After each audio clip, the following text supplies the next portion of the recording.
के तपाईहरु नेपाल वा विदेशमा हुनुहुन्छ एकै ठाउँबाट यी एकाउन्टहरु कसरी खोल्न सकिन्छ यसको लागि सुरुमा क्रोममा जानुस् र क्रोमलाई चाहिँ हामी के गर्छौं डेस्कटप मोडमा इनेबल गर्छौं तपाईले चाहिँ ब्रोकर एकाउन्ट चुज गर्नुपर्ने हुन्छ capitalmax.com.np यो चाहिँ एउटा नयाँ ब्रोकर कम्पनी हो जसमार्फत चाहिँ तपाईले धेरै सुविधाहरु सजिलैसँग अनलाइन मार्फत लिन सक्नुहुन्छ यहाँ तपाईले चाहिँ ओपन एकाउन्ट देख्न सक्नुहुन्छ यहाँ चाहिँ हामीले ट्रेडिङ एकाउन्ट अथवा डिमेट एकाउन्ट कुन एकाउन्ट खोल्ने सुरुमा चाहिँ हामी डिमेट एकाउन्ट खोल्छौं त्यसपछि मात्र हामी ट्रेडिङ एकाउन्टमा जान्छौं र हामीले चाहिँ डिमेट एकाउन्ट क्लिक गरिसकेपछि एउटा फर्म खुल्छ जहाँ चाहिँ हामीले पर्सनल डिटेल्स बैंक डिटेल्स सबै कुरा इन्क्लुड गर्नुपर्ने हुन्छ यो फर्म भर्नुभन्दा पहिला चाहिँ हामीलाई चाहिँ केही डकुमेन्टहरु चाहिन्छ फोटो है एउटा पासपोर्ट साइजको फोटो चाहिन्छ अनि एप्लिकेन्ट सिग्नेचर भनेको छ है तपाईले चाहिँ सिग्नेचर चाहिँ के गर्नुपर्ने हुन्छ खाली पानामा चाहिँ सिग्नेचर गरेर अपलोड गर्नुपर्ने हुन्छ प्लेन पेपरमा फर्मलाई चाहिँ के गर्नुस् लेफ्ट र राइट राख्नुस् र फोटो खिच्नुस् नागरिकताको पछाडी र अगाडिको नि फोटो खिच्नुस् यो नागरिकता लिएर चाहिँ सेल्फी लिनुपर्ने हुन्छ प्यान कार्ड छ भने त्यसको नि फोटो खिच्नुस् तपाई कहाँ बस्नुहुन्छ त्यसको लोकेसन पनि तपाईले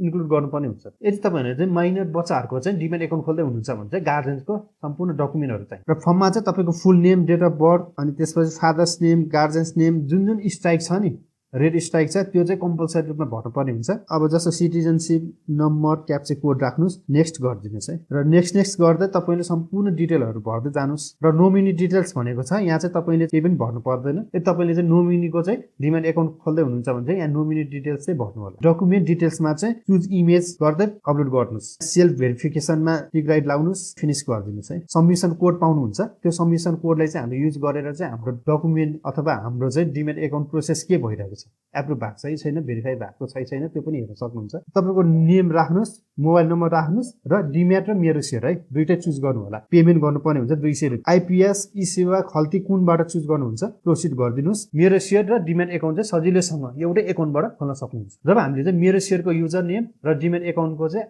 आईडी पाउँछौं नि त्यसपछि चाहिँ अब ट्रेडिङ एकाउन्ट खोल्छौं र ट्रेडिङ एकाउन्ट खोल्नको लागि पनि हामी फेरि के गर्छौं capitalmax.com.np मा जान्छौं यहाँ चाहिँ ओपन एकाउन्ट देख्नुहुन्छ है त्यहाँ चाहिँ हामीले ट्रेडिङ एकाउन्ट चुज गर्नुस् तपाईले चाहिँ डेस्कटप मोड चाहिँ अन गरेको हुनुपर्छ है यति गरिसकेपछि हामीले अनलाइन रेजिस्ट्रेसन फर्म भनेर यहाँ हेर्न सक्नुहुन्छ है अब जेनरल डिटेल्समा चाहिँ तपाईलाई कसले रिफर गरेको है यसलाई चाहिँ छोड्दिनुस् क्लाइन्ट टाइपमा चाहिँ तपाई के हो कर्पोरेट इन्डिभिजुअल म्युचुअल फन्ड है तपाईले इन्डिभिजुअल चुज गर्नु होला मोबाइल नम्बर राख्नुस् अनलाइन राख्नुस् मेम्बर ब्रान्च भनेको छ है यो चाहिँ काठमाडौँमा मात्रै छ है तपाईले काठमाडौँ चुज गर्नु होला अनि आफ्नो प्यान नम्बर है तपाईले प्यान नम्बर लिनु भएको छ नि त्यो नम्बर राख्नुस् शेयर बेचिरहँदा चाहिँ तपाईले ट्याक्स तिर्छौ नि त्यसको चाहिँ तपाईको आफ्नो प्यान नम्बरमा डिपोजिट हुनेछ र आफ्नो इमेल राखेर नेक्स्ट गरिदिन्छौ नेक्स्ट गरिसकेपछि फेरि यहाँ इन्डिभिजुअल डिटेल्समा चाहिँ फादर्स नेम मिडल नेम सम्पूर्ण डिटेल्सहरु चाहिँ यहाँ मजाले राख्नु होला र जुन रेड स्ट्राइक छ नि त्यसमा चाहिँ कम्पलसरी भर्नुपर्ने हुन्छ तपाईको चाहिँ कति इन्कम छ है त्यो चुज गर्नुस् अनि इन्भल्भ इन इन्भेस्टमेन्ट कम्पनी भनेको छ तपाई इन्भेस्टमेन्ट कम्पनीमा इन्भल्भ हुनुहुन्छ कि हुनुहुन्न नो राख्दिनुस् अनि नेक्स्ट गर्नुस् एड्रेस डिटेल्सहरु पाउनुहुन्छ सम्पूर्ण डिटेलहरु चुज गर्नु सजिलो छ यदि तपाईको चाहिँ एड्रेस फरक छ भने चाहिँ